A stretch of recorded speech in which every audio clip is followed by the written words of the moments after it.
नमस्कार शेतकरी मित्रांनो, पुन्हा एकदा आपलं सहर्ष स्वागत आहे आपल्या मिस्टर अक्षय तोडकर यूट्यूब चॅनलवर. आणि मित्रांनो, बघू शकतोय आज आपल्या नर्सरीवर जे रिबॅगिंग चालू आहे ते कशाचं चालू आहे, कसं काय नियोजन असते, रिबॅगिंग म्हणजे काय, ह्या सर्व गोष्टी आपण या व्हिडिओमधून डिटेल पाहणार आहोत.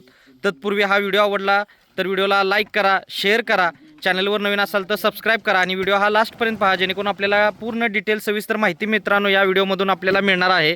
आणि जास्त वेळ न घालवता आपण आता ह्या व्हिडिओच्या सुरुवातीलाच बघत आहोत की कसं पद्धतीनं बॅगा भरायच्या, माती खोचायचं हे नियोजन चालू आहे.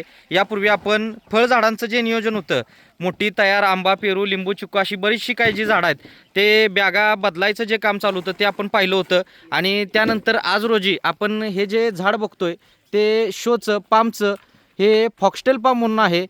तर फॉक्स म्हणजे कोल्ह्याच्या शेपटीसारखं टेलसारखं जे पान असणारं ही व्हरायटी आहे, त्याला फॉक्सटेल पाम म्हणतात मित्रांनो. आता पाममध्ये आरेका पाम, रॅपिस पाम असेल, फॉक्सटेल फिक्सटेल पाम असेल किंवा आरेका पाम असेल, इत्यादी विविध वेगवेगळे पामचे प्रकार असतात मित्रांनो. आणि हे आपल्याकडं लहान झाडा म्हणजे 1 वर्षापासून ते पुढं अशी तयार 4-4, 5-5 वर्षाची म्हटलं, 8-8, 10-10 फूट उंचीची म्हटलं तरी झाडं आपल्याला मिळत असतात.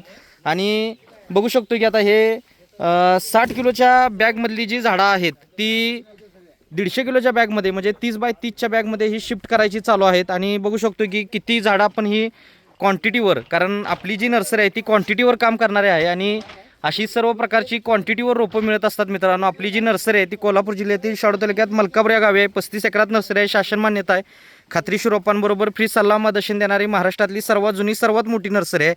आणि अशा पद्धतीनं आता हे रिबॅगिंग करायचं चालू आहे. आता रिबॅगिंग म्हणजे मित्रांनो, जी रोपं जूनपासून नोव्हेंबर डिसेंबरपर्यंत विकून राहिलेली असतात ती रोपं आपण जर आहे त्या बॅगमध्ये ठेवली तर झाडांची वाढ खुंटते आणि त्यानंतर झाडं मुळ्या जमिनीत गेल्यानंतर झाडाचं डॅमेज पण होत असतं. यासाठी आपण जर बॅग बदलली तर झाडाची ग्रोथ होते. जशी जमिनीमध्ये टाकल्यानंतर झाडाची ग्रोथ होते त्या पद्धतीनं बॅग बदलल्यामुळं सुद्धा ग्रोथ होते. आणि ह्या बॅगेमध्ये आपण झाडं भरत असताना नुसती माती न वापरता इतर जे आपण झाडं जशी लावताना खत पाणी जसं मिक्स करतो त्या पद्धतीनंच ह्या बॅगेंमध्ये सुद्धा आपण अशी ही खतयुक्त माती भरत असतोय. बघू शकतोय कॉस्टिंग आपलं वाढत असतंय, पण शेतकऱ्यांना कमी वेळेमध्ये उत्पादन मिळावं किंवा कमी वेळेमध्ये बाग डेव्हलप व्हावी हा हेतू असतो. आता फळबाग असेल तर कमी दिवसामध्ये उत्पादन लवकर मिळतं.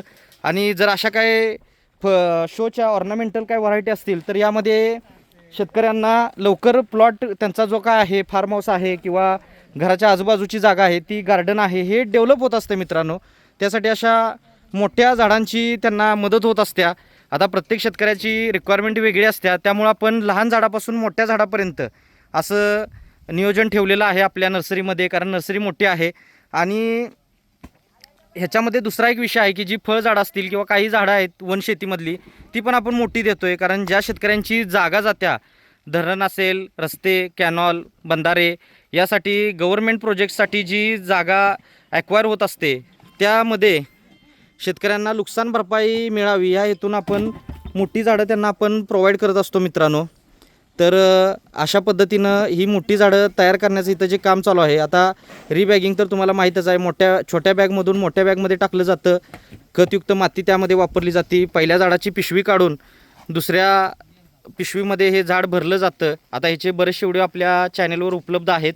आणि बघू शकतो हे झाड कशा पद्धतीनं खचणे प्रकार आपण म्हणतो, म्हणजे अलगद राहू नये किंवा झाड व्यवस्थित फर्मली बसावं, झाडाची मुळ्या चांगल्या सेट व्हाव्या यासाठी हे नियोजन केलेलं असतं. आणि आता बघू शकतो की इथं खतयुक्त माती, त्यानंतर आता ही पिशवी अर्धी भरलेली आहे. आता बघू शकतो कशा पद्धतीनं हे 60 किलोच्या बॅगमधलं जे झाड आहे ते आता ह्याच्यामध्ये टाकायचं नियोजन चालू आहे. भैया एक डेमो दिखाओ, ये डाल दो ना, इसमें डालने वाले ना, डाल दो. आता इथं आपण मित्रांनो बघणार आहे की कशा पद्धतीनं हे नियोजन असते.